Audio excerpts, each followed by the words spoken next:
But important things do happen during this arc. Numero uno is what happens to Impmon. Because if you remember, Impmon was like beaten up and looking for a way to make himself stronger without, relying on the help of humans.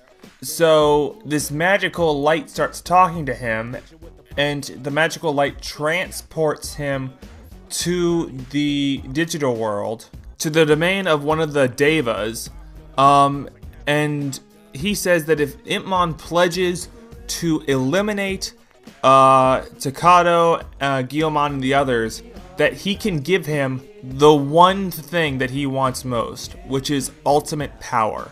He's weighing his options: either betray the people who was kinda sorta friends with and saved his life, or gain ultimate power. And he opted with ultimate power, and I guess you could say sold his soul as he falls into hell, and he reemerges as Beelzemon, a gun-toting, super badass mega-level Digimon who gains a motorcycle during an episode which I just don't deem important at all, involving Takato and the others. And throughout the second arc, we'll keep cutting to him, testing out his new strength, or sometimes interacting with the heroes. It's leading up to something totally awesome. But what else happens during this arc? Okay, I already mentioned Beelzemon being born and getting the motorcycle. Then we also see Calamon just bouncing around the digital world. Yeah, he's having fun, being chased by stuff. We also see the Monkey David, trying to find him. Then there's this part that I like, which is where Rika finds the flag that Takato made planted in the ground, meaning that Takato and the others are probably in the area. And she tells Kent and Kazu to stay by the flag to see if they come back while she goes investigate something. These two manage to screw that up by not standing by the flag and instead wandering off on their own, only to have Rika find them. And here's the funny part. If they had waited like 5 minutes or so, they would have actually run into Takato and Henry, who came back to the flag, looking for them. And then Kento and Kazu managed to screw up even harder by getting all of them sucked into another beam, which teleports them to the other end of the digital world. I hate these two, but that is not the worst part of this episode. No. Because they get attacked by this Digimon. And Rika, for some reason, cannot get Renamon to Digivolve into Ultimate level to handle this, so they're about to get killed. But then they get saved by...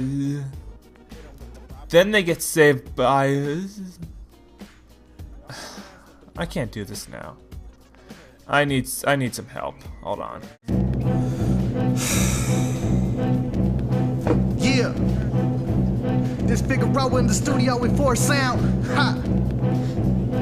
Yo, I told you that this shit hot, and we producing heat rocks, and I can tell you that you about to hear gunshots. When we in the studio, we ready to go and knock you boys out like we going to Mexico. I told you right now, I throw the right cross, send you on the ground, and I tell you throw a left cross, send you on the ground. So what you wanna mess with? Cause right now, we about to tell you that you mess with bullshit. We on real shit, yo, we on some drill shit, yo, we on some hood shit, yo, we on some good shit. What the fuck you on, boy? You ain't doing nothing. And right now, from the cops, we is running, cause we stole hip-hop. Kidnapped that bitch, put her in the back of a van, and tied her up quick and... Okay, now I'm ready. They get saved by Rio. Now, who is Rio? Well, without starting a comment war about his origins, I will tell you how he's presented in the show. He is Rika's rival, because if you remember, I said that Rika was the second best Digimon card player in Japan. Rio is the first. He is the Digimon King. And of course, Kanta and Kazu worship him, and do not stop singing his praises for the rest of the episode.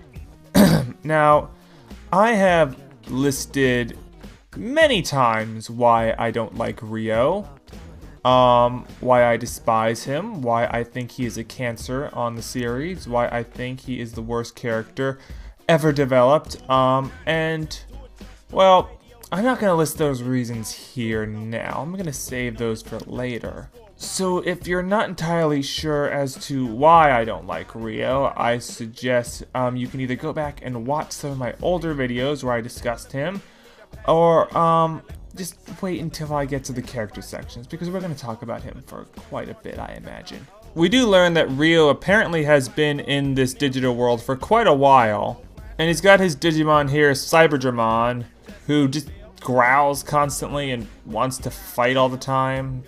Anyway, they have a bonfire together, and Rika, knowing Rio is just a boring, shallow, hollow shell of a character, I mean, Rika not being able to comprehend the pure, amazing awesomeness and coolness that is Rio, decides to go off on her own and ditch Kenta and Kazu because they just insist on being close to Rio all the time so they can just heap more praise onto him. Anyway, Rio continues his amazing exploits as he effortlessly guides Kenta and Kazu to their lost friends, something Rika could obviously only dream to do. Then he continues to demonstrate his superiority by single-handedly defeating a mighty dragon Deva before gallivanting into the distance, off no doubt to go cure cancer and win the Super Bowl. And Rio's out of the story for a little bit. Okay, let's try to speed through this a little more. Okay, so next episode, we actually got to go see what's going on in the human world, and we see that even though Yamaki does not work at Hypnos anymore, Hypnos is still running. And in fact, they're about to start up the Juggernaut program again. We also see that Rika finds Calamon and manages to reunite with the group before the group gets attacked by Beelzemon, who they discover is Impmon. And then, guess what? The Juggernaut program doesn't work again. And in fact, it causes a storm that separates, well, first off, it manages to save them from Beelzemon because he gets scared off by the storm. But the wind blows Calamon away so that he gets picked up by a Deva. So we lose Calamon as quickly as we got him. And it also manages to blow away Henry and Takado into separate teleportation things. But then Yamaki comes in and pretty much saves the day and stops the Juggernaut program from destroying everything, I guess. But we're pretty much back to where we started with not only a hunt for Calamon, but a hunt for characters that are missing from the group after getting sucked into teleportation portals. So this arc has just pretty much gone around in a giant circle.